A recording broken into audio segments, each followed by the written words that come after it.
Don't engage alone. We do this together.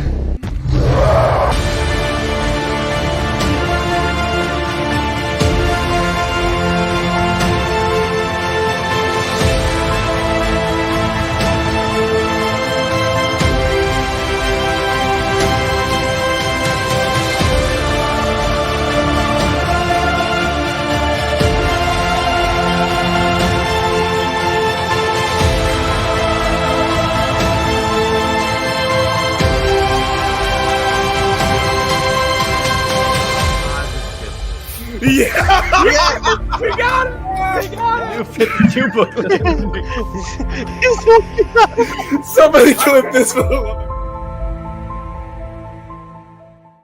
Welcome to Comics League. I'm Jared. I'm here with Vaughn Coleman. Once again, what's up, brother? Nothing much, man. How you doing? Well, you know, apart from working on comics, which is great, you know, being a fan all this time, and then just to know that I'm making one is great. And yeah, I gotta agree with you because I'm working on one too. But it's one of those things where like you're like when you see like all the art as it comes in from the artist, you're like, wow, this looks exactly like I pictured it. see, sometimes it looks different and sometimes better. Oh yeah, great.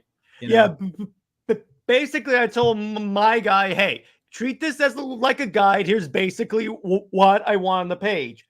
Anything else, you can go ahead and go crazy and.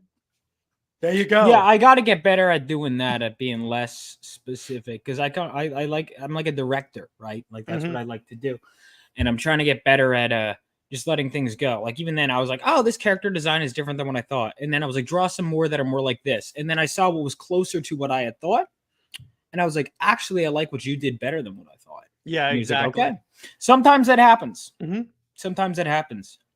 Yeah, it's one of those things where it's like something you have to practice out when it comes to like writing, because I'm like, when I was working on the script, I was like, is this specific enough that it's not going to be confusing in what I want him to draw, but is it also general enough that he can like have some fun, put some cool stuff in the background, some Easter eggs for eagle-eyed fans. Luckily, I have an artist that like has seen all the same movies I've done. So like in my scripts, I'll legit go, remember that scene in Man of Steel? Yeah, pretty much that. Awesome. That's what really helps. So by the way, I got something. So remember last week when we were, last time we were having that debate about the Dark Knight Returns? Yeah. I finally have a counter to your argument. Let's hear it. All right, so your point was you've been waiting on this. I've been waiting, dude. I've been waiting. I'm like, I gotta get him on so I can say this. All right, so you could have just asked. I could have done that, but yeah. I want the live reaction. Well, and I would have done it live anyway. Yeah, go ahead. Yeah. So, all right. Your point was like, if Batman really killed that person, why would Yindel not like charge him with murder, right? Or list the crime when she's trying to drum up a public sentiment against him. Here's my thing. Let me ask you a question. Were there any cops in the scene when Batman pulled the gun? No, but there also weren't cops in any of the other scenes when he assaulted people, and she still listed those crimes. Because that's Batman fine. But the point is, and also here's the difference. He's wearing gloves. He's not going to leave DNA evidence on the gun. So my point is, there's not enough evidence to charge him with that. In terms of law enforcement, I think that maybe like the threshold of evidence is a little higher for like manslaughter or murder or anything like that. Listen, if that is the case, I will say, if Frank Miller were to confirm that Batman does kill in that scene, it would thematically weaken The Dark Knight Returns for me. Because, and I'll tell you why. Because Batman does stuff that I don't think Batman would do, but that's the point. It's a different version of Batman. Yeah. The reason why I just consistently, as a story, it ruins that moment with the Joker. Because the reason that moment with the Joker is so effective is because Batman would never go that far. And the fact that he even considered for a moment killing the Joker, like to the point where he almost does, is a big deal. Well, if he had already killed up to that point, and then almost killing the Joker means nothing because he's already killed. That would be my mentality. I just think it would thematically weaken it. Again, I don't have a problem with heroes killing in general. I just think it thematically as I've gotten older, fucks with what I love about Batman. Am I saying that it's impossible to make a good Batman? I mean, personally, I don't see why do it. I think there are heroes that, like, for example, Daredevil he kills in Born Again, right? And obviously, like Frank Castle when Marvel's not screwing with him.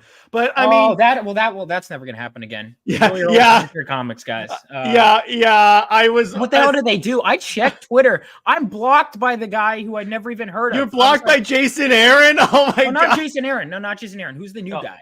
I forget who the new guy is. That's how relevant that book is.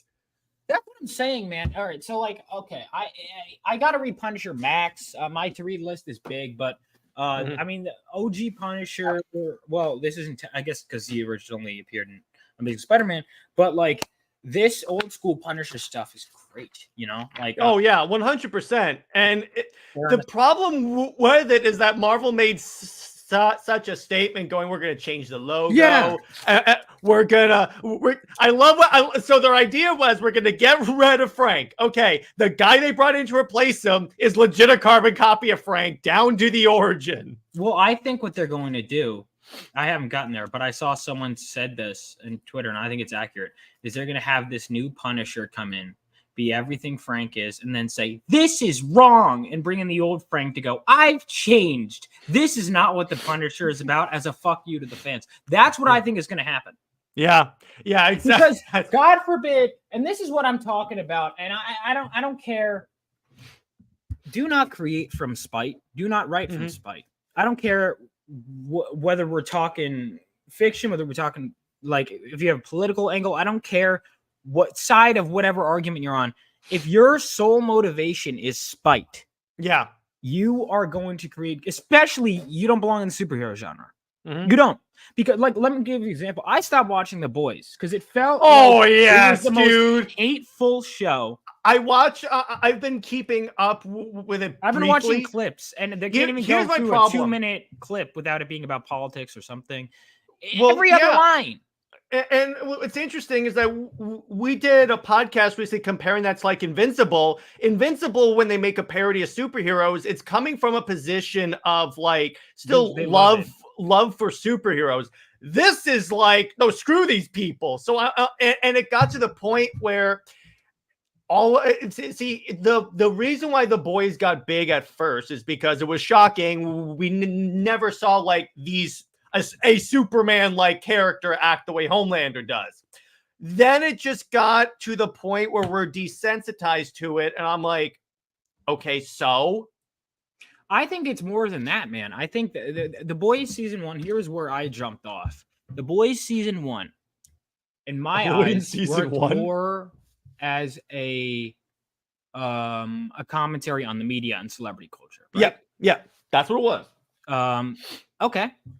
So I think now we're in season 2, and suddenly it becomes about politics, and like suddenly Homelander was supposed to be in Stormfront, who were supposed to be these like equivalent of celebrities, when they're movie stars, are now saying these right-wing talking points. Now I'm not getting into my politics specifically, but it took me out of the world because I was like, well, everyone in Hollywood who says that, we see what happens to them. So I'm supposed to believe that suddenly celebrities are like right-wing talking heads. I'm like, no, that's not really how Hollywood has ever worked.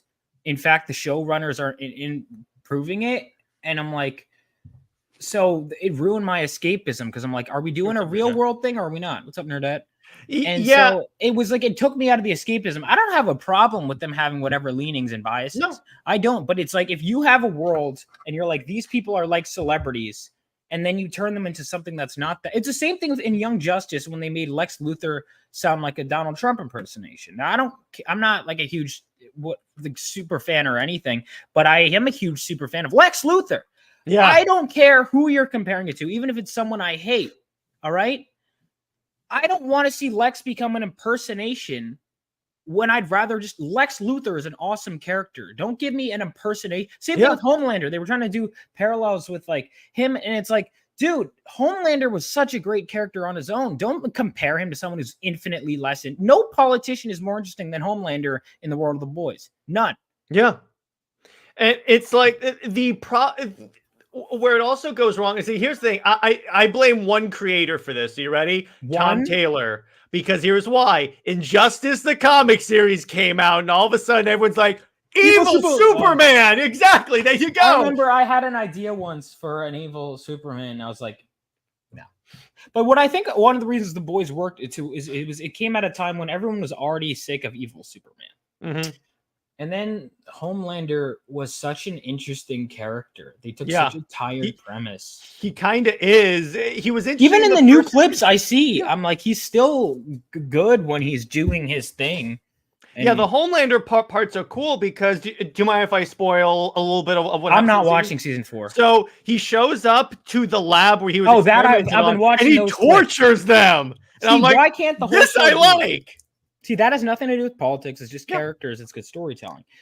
I liked those scenes. I watched those scenes, and I was like, and then I'd watch other scenes, and I'd be like, what they were doing with like the fake Batman, and I'm like, really? Yeah. I was, as soon as I watched that, I was like, okay, I'm out. I may not even watch it on. The showrunners of The Boys like admitted that if you disagree with this, whatever. My problem is I write knowing I know who my backers are. A lot of them I actually don't know, obviously, but their names I know.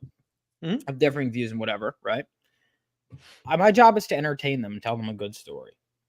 It's stupid to slap half your reader base in the face. It's stupid. Oh yeah, it's incredibly stupid. DC sales is reflecting that right now. Marvel. And I'm seeing it happen in the indie scene too. It's just inherently not a good idea. I don't want people to feel like, oh my God, someone's calling. It's always during an interview. Yeah. Is specifically when people decide. This happened during my last one too. Like specifically, it's the same thing like where you're playing a video game and you feel like the only time someone interrupts you is during a cutscene, a crucial cutscene. Yeah. That's what it feels like. Like my mom will like, I'll be the whole day. I'm home there. You know, obviously I'm working, but I can take a call. And it's like when I'm live streaming. Now you need to. It's like, come on. I know. Happens to me all the time, bro. Dude, but working on comics, you know, because what's the title? What you said on the thumbnail is exactly what I'm going for. Return to that classic storytelling. Yeah. Now, you want something that's done well. I got the privilege of talking to Bo DeMaio on a live stream. Yes. This is a man who loves, and I'll admit, I was cautious about X-Men 97. Yeah, and he said he would have been too. This is a guy who adores the comics, and you can tell. And I'll be like, oh my God, I read that issue. I read that. But it's not just the soy facing like. I know that it's like he does it, and there are things where I'm like, that's an improvement. Like I think in some ways, while there are things missing, in some ways he improved the Goblin Queen in a lot of ways. Now I like the comic outfit better, of course. Yeah, but I think they could have. See, here's the thing: they could have gone total. They kind of embraced it for the most part. Yeah, they toned it down, but they kind of. It was because of practical and animation reasons. He said it had nothing to do with anything else. It was and that's the thing. I gained so much respect for Bo when I saw an interview. He said, "We're not." I tell my people all the time, we don't own these characters. We are stewards of these characters. Oh my God! The minute he said that, I was like, okay, I have confidence in this. And the minute it's like what I also loved is every time an episode would come out, like a couple hours before, Bo would post like the reading list of what this was based on. I didn't see. I wasn't watching it live when it was coming out. I'm watching it now. I'm only episode 5. Oh boy. Oh gosh, dude. Now, there were some people that I was like, no, not that. Like, I'm not talking the one you're thinking of. No, I know. That event is kind of like but even with that, it's like, and the interesting part about that show is, again, and I said this to Joe Sontag, there are certain projects where when you're watching them, you can feel the love that the creatives had for the IP, and that was great. That was it. That was 100% it. And you notice it is because what you also had, the female characters got their own arcs, Storm especially, but none of the men were like talked down to or made to feel inadequate or anything like that. So I was like, okay, cool. I'm fine with that. Yeah, no, I mean, it's just, you gotta, I gotta Bo, I'd love to get on my show at some point, but man, he's and I'm not watching season 2 already. If they because if they don't, They said did you I knew see it. or I like- knew it as soon as I saw. I was like, yeah, we got to react to that on air right before watching episode 5, which is a masterpiece. And look, it's all about telling a great story. And Bo is someone who not just appreciates X-Men, but appreciates the superhero genre as well. Yeah, he gets it. And I gotta get better at just taking time to write. I'm doing that now. And oftentimes, I'm sure you know this, writing is pacing around or thinking. Yeah. Most of my writing is just thinking. It's not actually, or type whatever. It's kind of like organizing it. But I mean, Bo, you could see where he was coming from with so much stuff, and it's amazing. And when it came to crafting my own world, because it's one of the privileges I have is I don't have to operate on someone else's characters, right? That's the best part. It's my own rules at this point because because they're my characters. Yeah, but what I wanted to do, because the truth is, it wasn't just about me pandering to fans of superheroes. The truth is, it was also about really, and at the end of the day, this is my love letter to the genre. This is everything I want. And I would take a step back and go, why do I love superheroes? What do they mean to me? These characters mean so much to me. So much. And I'd be like, well, why?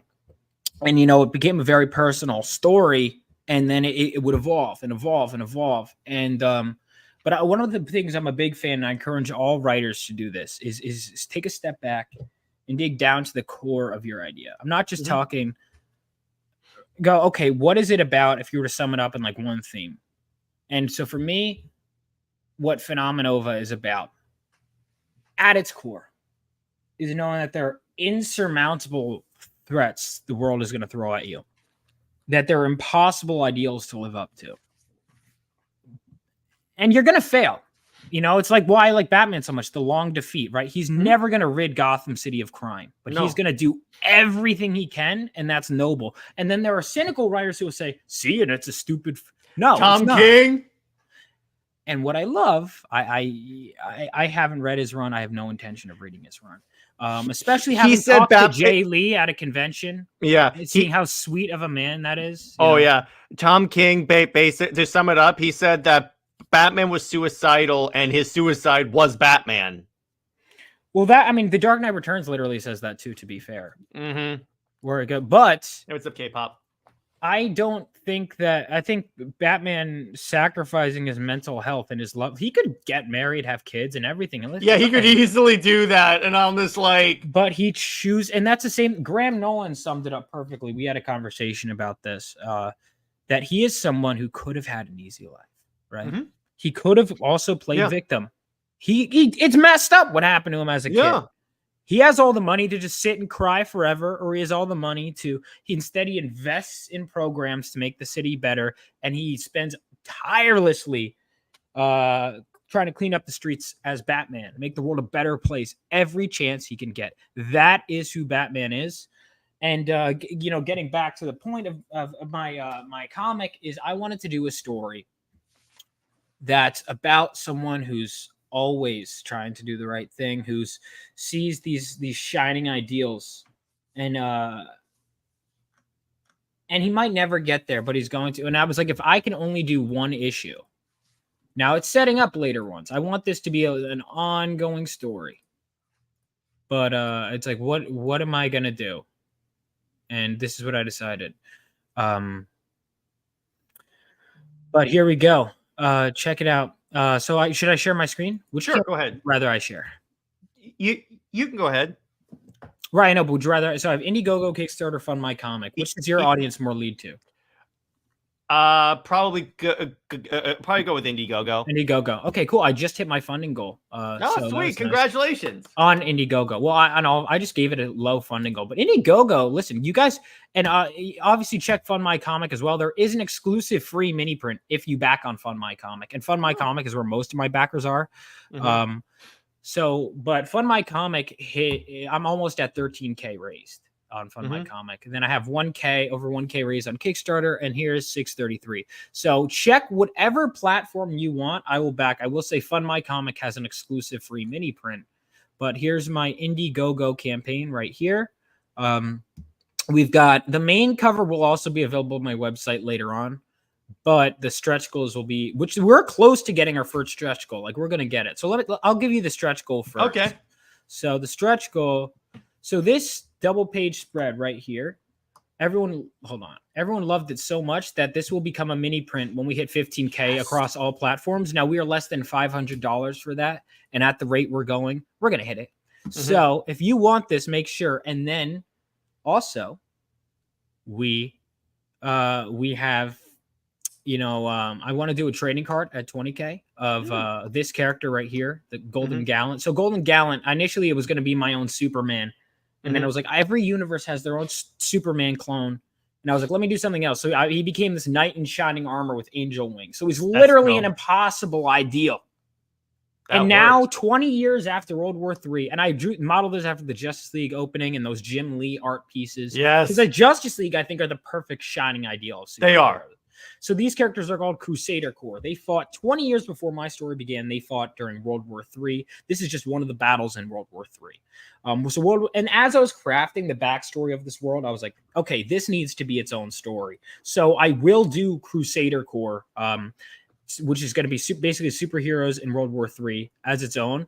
But this is the backdrop for this main story, Phenomenova, where we follow this kid who is the idealistic son of a war hero who finds this mysterious crystal, and he ends up getting struck by lightning while holding this crystal, and he gets lightning powers and lightning speed, and he puts on a makeshift costume. I decided that he hasn't earned his true superhero costume in issue 1. He hasn't earned it, and he's going to step out and become a superhero, and that's his plan. So he is working hard on it, trying to do everything he can to make the world a better place.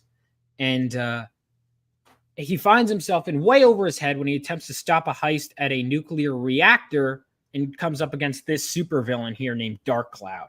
So it's basically, again, I came up with this when I was in second grade. Thank God I revised it a lot. Many times. Don't be afraid to rewrite. Don't be afraid. Another thing I want to say to writers, don't be afraid to write garbage. Be afraid of publishing garbage and charging people for garbage. That's the thing, because one of the things I kind of struggle with, self-admittedly, is writer's block. But one of the things that I heard to do is just write. Just write. Deal with it later, because you can always edit. Because you can always edit. Because obviously, hopefully, what you're putting down is going to go through a couple of rounds of edits before you actually publish it. Yeah. And I keep doing that too. I've been putting off writing for weeks, and I'm like, okay, I want to revise because I have the first 8 issues written, but then I rewrote 1, 2, and 3. And I'm deciding, you know what? I might want to change what's the problem is you're going to have to lose stuff you like. There are great scenes in the later issues, but I think I'm going to rewrite that entire sequence and ending. I think I'm going to make it end sooner than that, because I want to, I want to get the first arc, but I think the first arc needs to take its time, but I want to get a first arc done. So, because the goal of my first arc is to build him. So Phenomenova is the name of the team he will be joining. But I wanted to start off with, like, Sam Raimi's Spider-Man was, because I didn't start reading comics until after I came out with this idea. Sam Raimi's Spider-Man was my biggest inspiration for this. And actually, the week I launched my campaign on Fund My Comic, that movie came back in theaters. And so before I'm about to launch, it was like it reinvigorated me. I was like, yes. Oh my God, that's what inspired. It was like such a perfect cosmic coincidence. And another thing, because you're working on your book, by the way, if you ever want me to take a look at anything for you or anything, let me know. I made mistakes, which you learn from. We all do. Yeah. But I've been so blessed on having so many people I've reached out to ask questions. That's what I gotta say. Don't be afraid. Make those industry connections, right? Building a following is good, but like, for example, Rini hosted my launch. This was close with her. I'd ask Graham Nolan. So, like, for example, Graham Nolan was looking at this double page spread earlier, and he had and I just sent it in a group chat we were in. He goes, he just draws like a little something over. He goes, fix the wing. I drew 20 issues of Hawkworld. I know my stuff. There you go. Where you're one of the other things you want to do is make those connections, get feedback on your scripts. And another thing, especially if you're a first-time creator, you're not entitled for them to pay for the production of your book. I'm sorry. Mm-hmm. You have to pay your people and accept you are probably going to lose money. Prepare to lose money. The goal is to get the book in people's hands, as many hands as possible, to drum up excitement for the next one where maybe you'll make money or maybe you'll at least do better. That is the goal, right? This is what things I've learned from talking to people, from watching. Pay attention to what works and what doesn't. Think about what you want as a customer too, right? Like what would make you happy? Think about books you've backed, books you've read. That's all key. But this is going to, so Phenomenova is going to be the name of the team he joins. And by the end of the first arc, I want him to, I don't think he's going to have earned his full costume, but he'll earn it soon after, like maybe the next arc. But, probably after the next arc, he'll earn it, but he will be basically like the trainee of Kitty Pryde was to the X-Men. Okay, I see. At the end of this first arc, they will have beaten their first villain and bonded. And then he's going to earn that costume. And then it'll be, but it's going to evolve into a team book. So Phenomenova, you'll meet one member of the team. Issue 2, I think, is going to be 24 pages, but it'll come out fairly fast. And then I think I'm going to do 24 to 28 pages issues afterwards. It's scary, but I sent the script for issue 2 to Mike Barron. So we'll see how he feels about it. Get feedback from people. That's key too. I think the biggest problem, and I think most people feel this way with the indie scene, writing is just as much of an art form as artwork. It is. Yeah. You know, how many beautifully drawn comics do we read in today's age that just aren't good? Well, look at like All-Star Batman and Robin, the Boy Wonder. Gorgeous comic.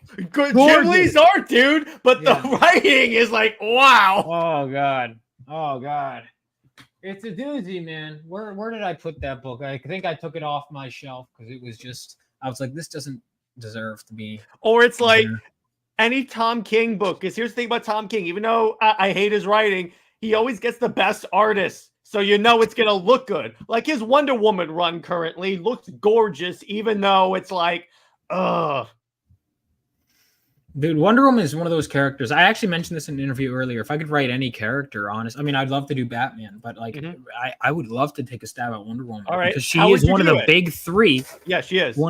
First of all, stop revising her origin. Yes, pick one and stick with it. Yeah, I know. Holy shit. Either one. Barry Allen. He gets struck by lightning near chemicals. That's it. Superman. Boom. Easy. Superman. Crashes from a planet. Batman. But Wonder Woman, they keep vacillating. Steve Trevor wasn't on the. Actually, he wasn't. Actually, he was. Oh, what was Cheetah's origin story? Well, actually, it was Barbara Ann Minerva, but she was in some temple. Actually, she was a scientist. Just pick one. Just pick one.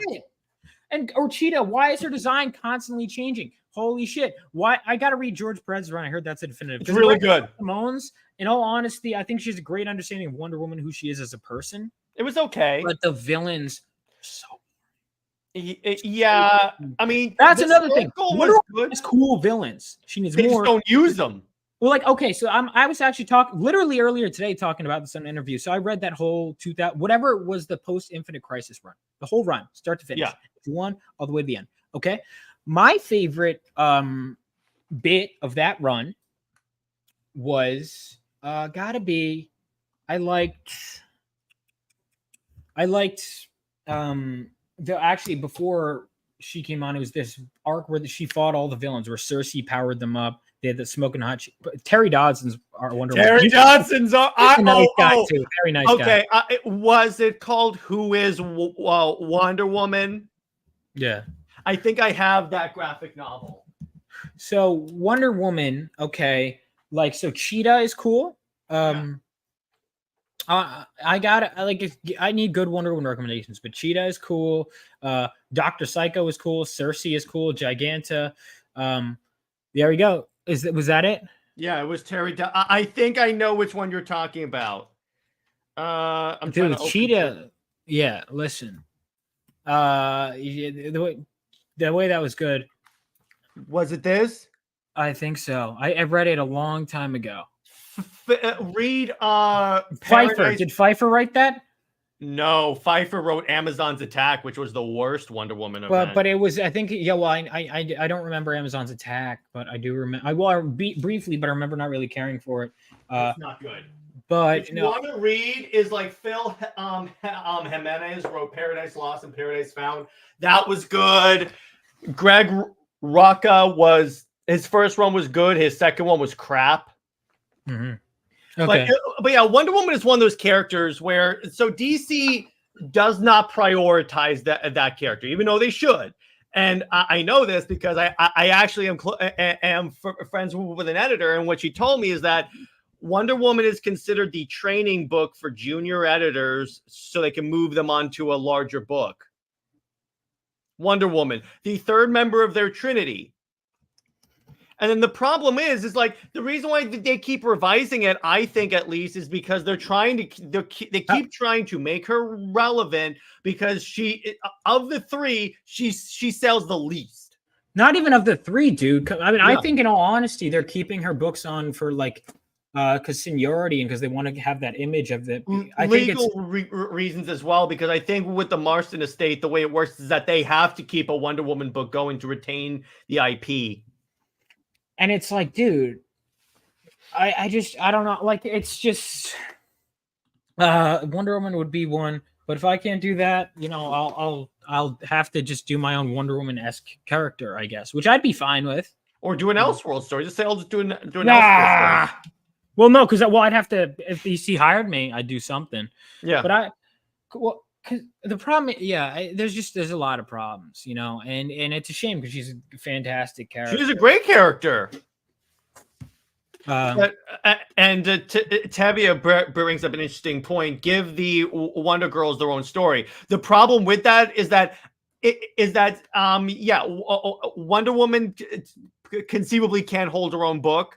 The Wonder Girls can't even more than Wonder Woman can.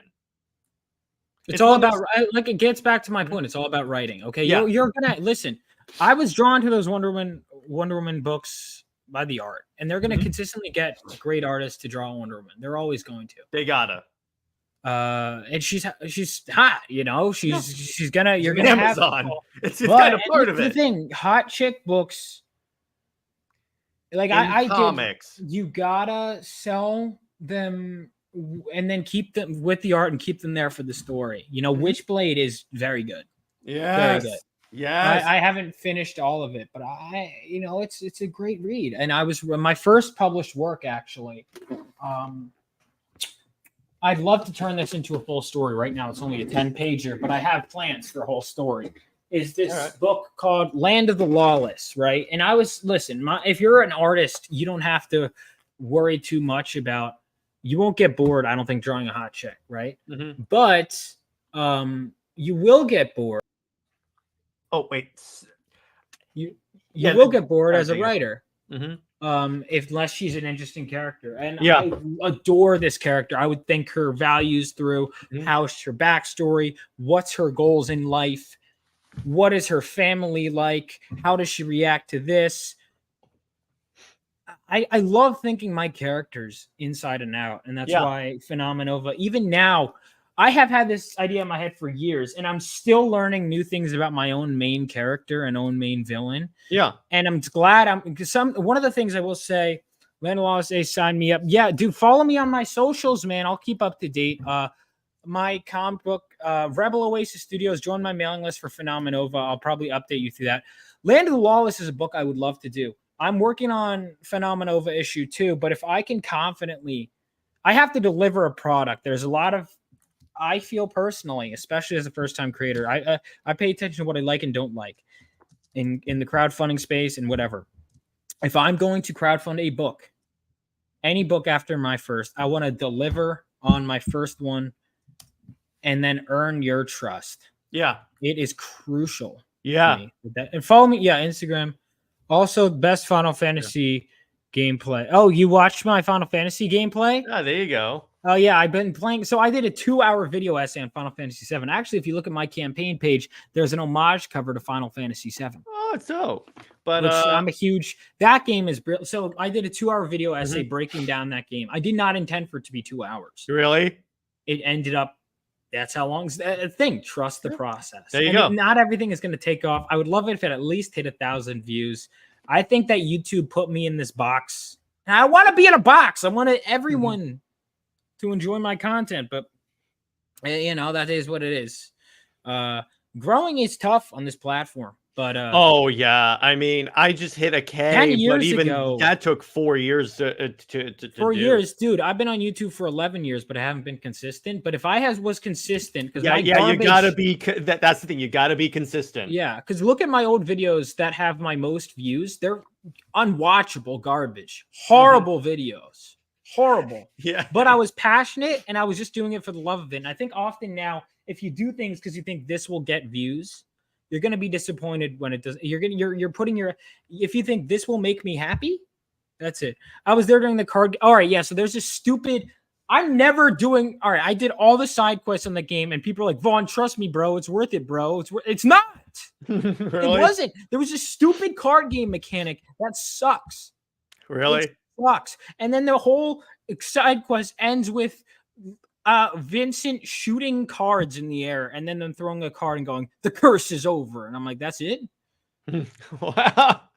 Yeah, that's kind of anticlimactic. Deeper lore, but I was like, really? Do you know how much of my life I spent on that? Stupid. Maybe I'll play more tonight if people want me to. I don't know. Yeah. I was going to write tonight. We'll see.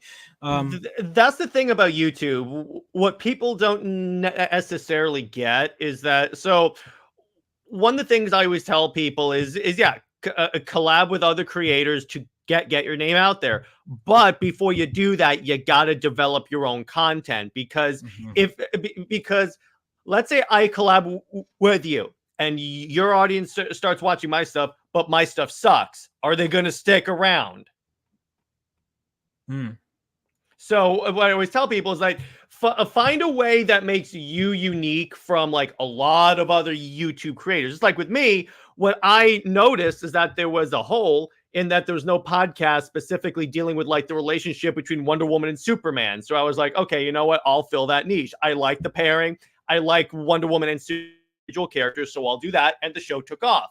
So find the ways that really like make you stand out and then collab with other people. Tail End brings up the travesty that was Wonder Woman 1984. Oh God, that movie. Yeah, my YouTube channel. I gotta just get in the habit of making. Dude, it's so hard. I gotta just be consistent and make stuff. I've been interviewing people consistently. Yeah, which is good. I'm hopefully gonna interview. You talked Greg Rucka's run. I'm hoping to interview JG Jones soon. Yeah, there you go. He said he's interested. So I met him at all right. Going to conventions is very good. Yeah. You know how many great connections I've made at bars? Like hanging out with people at bars is so fun. It's a great experience. I mean, I met Billy at the con, but then Billy Tucci and I are good friends. That's how it often works. You got to hang out, people. And man, there's so much. There's so many great ways to make it in comics and to. It's just, but yeah, you got to just keep doing your best work all the time and promote. Don't be afraid, and you might have to do a lot more than you think, right? Yeah. And just because someone doesn't back you today doesn't mean they won't back you tomorrow. Yeah, and also, don't be like, this channel is too small. Dude, it doesn't matter. Go crazy, all right? Because there were shows that I went on where there were 1,000 people watching that I got like 2 backers. And then there was one show I went on that had like 20 people watching, got 5 backers. You don't know. Yeah, you don't know. It's one of those things. And honestly, it's not just the internet too.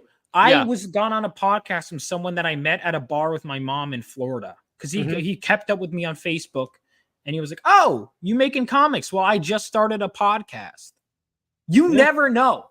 You never know. There are people, when I launched my campaign, I reached out to people I haven't talked to in 10 years. Hey, remember me and Vaughn? I used to be into superheroes and I had the little YouTube channel when I was in middle school. I just launched a comic. Oh, sick, dude. Great to see you made it. My old teachers. oh, thank you for giving me writing feedback when I was a kid. Now this is where I'm at. Mm-hmm. Everyone in the world is a potential customer. Mm-hmm. You know, doesn't mean everyone's going to be a customer. Less than 1% will. Yeah, but the point is like even if they don't become a customer, they could share your campaign to someone who will be a customer, Yes. and then that person shares it, and then it snowballs from there. Yeah, exactly. That's what I tell people is like, when you're doing YouTube, don't be so overly crazy on views. Yeah, I'm learning that. Put out content that you're passionate about, because if people see that you're passionate about the topic that you're talking about and they like it, obviously, then they're going to be in for the long run. Then before you know it, you have a regular audience. And when you have a regular audience, that audience snowballs. It's okay. Like there was an incident not that long ago. I need to get into it, but like where I lost like 40 subscribers, but my viewership remained the same.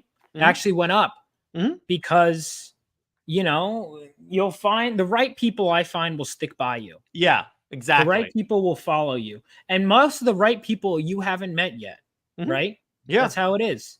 Yeah. And that's how it's going to be. You're constantly making new connections. It's never over. Yeah. It's all, It's like, that's how I had Sam Liu on my channel, who directed and produced like a bunch of the DC animated movies, because we covered what was, I think it was the Doom that came to Gotham, and then all of a sudden I was he DM'd me on Twitter, and I was like, oh, okay, I'm gonna take advantage of this. It was take advantage of stuff. Oh, Hojo, I know that guy. Yeah. And that's the thing. If you get into a Twitter conversation, obviously a positive one with a creative, talk about how much you love your work, drop in, because my whole thing, and this is how I got Comic Storian on my channel before he passed away, RIP, God bless him, is I just DM'd him, because the worst that someone could say is no. No. That's the worst. That's the worst. They're not going to blast you or anything like that. Throw it out there, see what happens. Or nothing. And it's worked. They just don't respond. Yeah, that's what I thought was going to happen, but he DM'd me that same day, so I was like, okay. But it's one of those things where, see, the thing about YouTube is that it is also a lot of trial and error, because here's the funny part about YouTube. You'll put like thousands of hours of work into a video, upload it, and then you'll do something you're barely thinking about. Exactly, and it explodes, and I'm like, what the heck is going on? Like, all right, hang on, let me find my most viewed shorts. Yeah. Right? It's not the fucking one. All right, my most perfect example. You want to see my most viewed short? I guarantee. Ready? This is it. I was walking around at New York Comic Con. I just saw real life Peter Griffin. That's my most viewed short. When you book for real. That's literally it. Mm-hmm. Do you know how much? Like, I'll put work into a lot of the. Here's my review. Nope. Most viewed video, right? Mm-hmm. This ready? I'm just gonna play a few seconds of this travesty. Mm-hmm. Carnage is a Spider-Man villain who is horrible video. Wow. Right? Well, it's because also you're talking about Spider-Man, and Spider-Man brings views. Yeah, exactly. It's like in the comic book space, it's kind of difficult per se, because it's like when I did a weekly rewatch of Justice League Unlimited, the problem that I ran into was, how do I market this? Because there are a lot of like D-list characters that no one searches for that are going to show up, because I'll like title the video Vigilante versus blank, but I'm like, who's gonna Google Vigilante to watch the video? Dude, yeah, it's a big thing. It's the I'm not the one to ask for YouTube audience advice. I'm not. And I keep putting off ideas that I know could bring in views, because I don't know. I always have something that is coming in the way, but I guess you got to make time for it. Yeah, you got it. Because here's what I always tell people, because I had a friend that's a fellow comic creator, and when I told him to spend some time on the YouTube side, because he had a channel but he wasn't really doing stuff, he told me, well, I'm a comic book writer, I'm not really a YouTuber. And I said, here's what YouTube does. When you do launch a campaign, you all of a sudden have like a marketing arm, and then you have like Ally's potential audience members can translate into customers. You're developing. Marketing You're getting your takes name a out there. lot. Yeah. I'd always, why doesn't everyone self-publish? And then you learn why. Do you get ready to learn about, I have to learn about printer stuff. I have to learn about, you don't know that you have to make sure everything is the right size. All this, it's annoying. It's really annoying. It definitely is. Yeah, exactly. There's like a lot of stuff that you got to know, even on the legal side. So you're like, even on the YouTube side, because you got to know like video editing, you got to know audience retention, you got to know all this other stuff. And I'm like, I'm starting to understand why so many people give up on YouTube when they start a channel, because it's like a lot of stuff you got to consider. But when it comes to, you got to, do your best. And, so my comic recently is fully colored. And I think just during this live show, I got, because I'm changing the logos a little bit for Reenie's cover. All the covers are done. The interior colors are done. We're almost done lettering. The book is almost done. I just got some of the like credits pages I'm working on. So if you're going to get a fast turnaround on this. Now, the faster this funds, we can hopefully get to the next stretch goal, next one. And issue 2 is already being done, being started. So. All right. So I think it's a good place to call it. This was a great interview. And Vaughn, you're always welcome on the show. Always have a blast. Let's talk more. Yeah, absolutely. Absolutely. And so let the audience know where they can find you. Yeah, so just look up my name, Vaughn Coleman. My company is Rebel Oasis Studios, or just Rebel Oasis. And you could also, you can find me on YouTube. You can find me on Instagram, on Twitter, on Facebook, and also on TikTok too. I keep forgetting that one because I do. I try and put everywhere. Figuring out all of it is a lot. Most importantly, my comic book campaign. Reenie did a cover for me, and she hosted my launch. She's one of my best friends. Reenie is total sweetheart. Yeah, she's been in my house and everything. Like, she's a great friend. I was just hanging out with her at Heroes Con. And those covers, man, it's a good investment. People really show up for those. Maybe it's because, I stream with her a lot, so but it's also the cover's very good. So I did a cover. Reenie did a cover for me. Buzz did a cover for me. There's a Final Fantasy VII homage. Hang on, can I just show it real quick as we close out? Yes, absolutely. Go ahead. Yeah, I figure, visuals. We're visual guys. So we got the main cover here. Okay. And then all the variant covers are campaign limited, meaning that whether it's Indiegogo, Kickstarter, or Fund My Comic, you could find it there. I'm going to show the Fund My Comic actually because it has something that the others don't. I also get Luke Stone also is very much, against censorship as best as he can. He's very nice to me. So, and he gives me a larger percentage. So Fund My Comic, but listen, whatever makes the customer happy, but Fund My Comic is the best for me. It's also on Kickstarter. So you got the main cover here. Then my friend Sukeisha Ray did this cover. Then this is an homage to Final Fantasy VII. Okay. Then Reenie's cover here. That's badass. And then this one I'm going to keep as a virgin cover, the Buzz cover. I just interviewed Buzz on my channel. And 65 pages of interior artwork. This is the back cover, which is an homage to Bloodstrike #1 by Frege and Liefeld. My lead graphic designer really wanted to do this, so here. And then if you back it on only on Fund My Comic, you get this exclusive free mini print here. And like I said, when we hit 15K, which we are going to hit, we will get this. And then the artist who did this back cover will do a trading card of Golden Gallant at 20K. But we're definitely getting 15K, which means you'll get this. And if you back on Fund My Comic, you're guaranteed to get this, which is our main villain, Dark Cloud. So wherever you decide to go, make sure you back it.